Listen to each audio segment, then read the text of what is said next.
السلام عليكم. اليوم غنتكلموا لكم على شحال ديال الريح خاصنا نديرو في البنوات ديالنا. اذا الا كنتي مهتم بهذا الموضوع دوز معنا هذا الفيديو.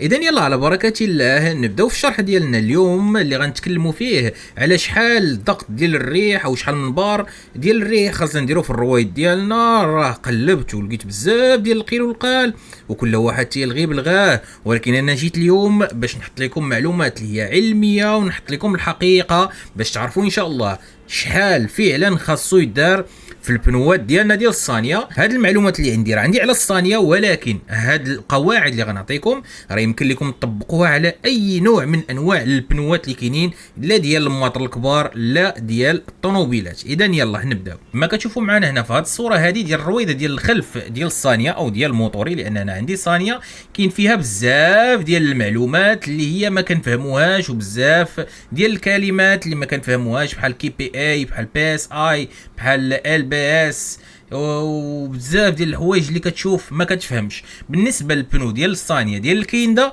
راه لاحظوا معايا كتجي لهنا لتحت مكتوبه 2.3 بار، معناه هنا الموضوع تحسم عندنا. يعني في الرويده الخلف خاصو يدار 2.3. وكذلك بالنسبه للبنو القدام نفس البنو اللي كاين اللور دايرينو القدام الاخوان، وحتى هنايا دايرين لينا 2.3 بار. هنا دابا بالنسبه لهذا البنو هذا راه شارح لينا كل شيء.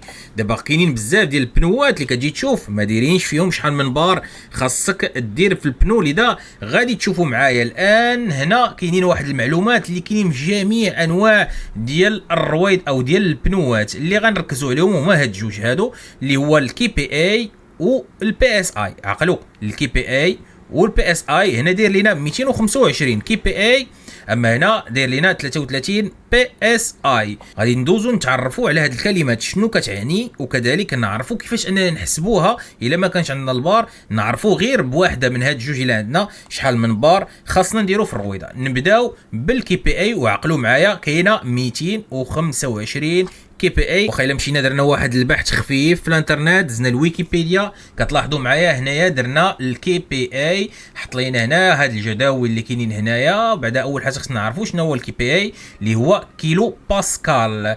الكيلو باسكال هو واحد الوحده ديال العبار ديال هذا الضغط هذا اللي كاين في الرويده باش نحسبوا شحال من بار عندنا. نجيو لهنا لهذا الجدول كيف ما كتشوفوا معايا.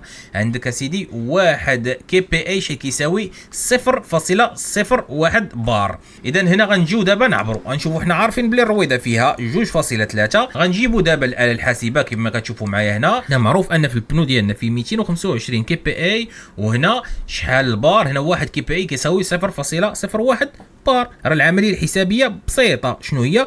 اننا غادي نجيو غادي نضربوا 225 في 0.01 اللي هو بار. شنو عطانا 2.25 بار.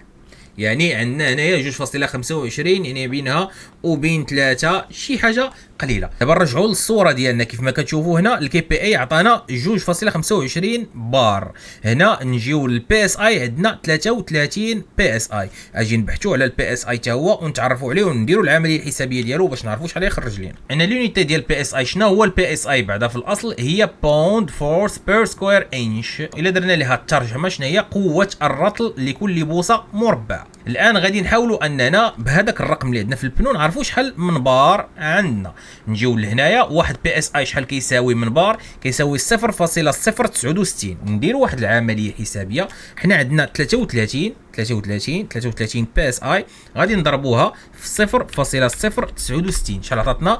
2.27. عقلوا على هاد الارقام. اذا في الكي بي اي عطاتنا 2.25 وفي البي اس اي عطاتنا 2.27. نرجعوا للصوره ديالنا ولا جينا نشوفوا في البنو شحال عطينا 2.3 بار في الحاله البارده، يعني في كولد. حنا بالنسبه لينا في البنو ديالنا عرفنا دابا شحال خصنا نديروا فيه 2.3.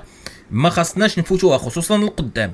اما بالنسبه للخلف راه الا وصلتي 2.5 راه دايزه. ولكن انا هنا كنوه للناس اللي كيجيو يبدا ينفخ ويطلع 3 و3 ونص و4 راك نتايا كتخرج على البنو ديالك، راه الماكسيموم اللي تقدر دير في البنو اللوراني لان كيكون عليه الثقل هو 2.5 وراك فتي العبار ديال البنو اللي هو 2.3 يعني الا فتي 2.5 ما تفوتوش. اما بالنسبه للقدام ضروري خاصو يكون فيه ناقص شويه باش كيكون عندنا الثبات في الطريق، ما خصوش يكون البنو عباره عن حجره، كديروا غير 2.2 ولا 2.3 الى طولتو. حنا دابا تعرفنا على البنو، تعرفنا على شحال ديال العبار، وعرفنا شنو هو الكي بي اي، وعرفنا شنو هو البي اس اي. اذا ابتداء من الان ما بقاش شي واحد اللي يتفلى عليكم واللي يبدا يقول لكم شي امور اللي يخرج لكم على الموتور ديالكم. ماكسيموم الرويضه اللور 2.5، اما الرويضه ديال القدام 2.2 حتى 2.3. هنا النهايه ديال الفيديو ديالنا، نتمنى تكونوا انكم استفدتوا، واذا استفدتوا كالعاده ما تنساوش انكم تشجعونا بديك لايك، راه ديك لايك هي اللي تطلع الفيديو. زياده على هذا الا كنتي باقي جديد ما تنساش انك تضغط على داك البوطون ديال ابوني وفعل زر الجرس، راه جايين فيديوهات اخرين مهمه ومفيده. ضربوا لكم موعد في الفيديو الجاي، كونوا في الموعد. السلام عليكم ورحمه الله. ما تنساوش ديروا معكم واحد لايك وسبسكرايب وتفعلوا الجرس وديروا توت او الكل باش ديما يوصلكم جديد تاعنا.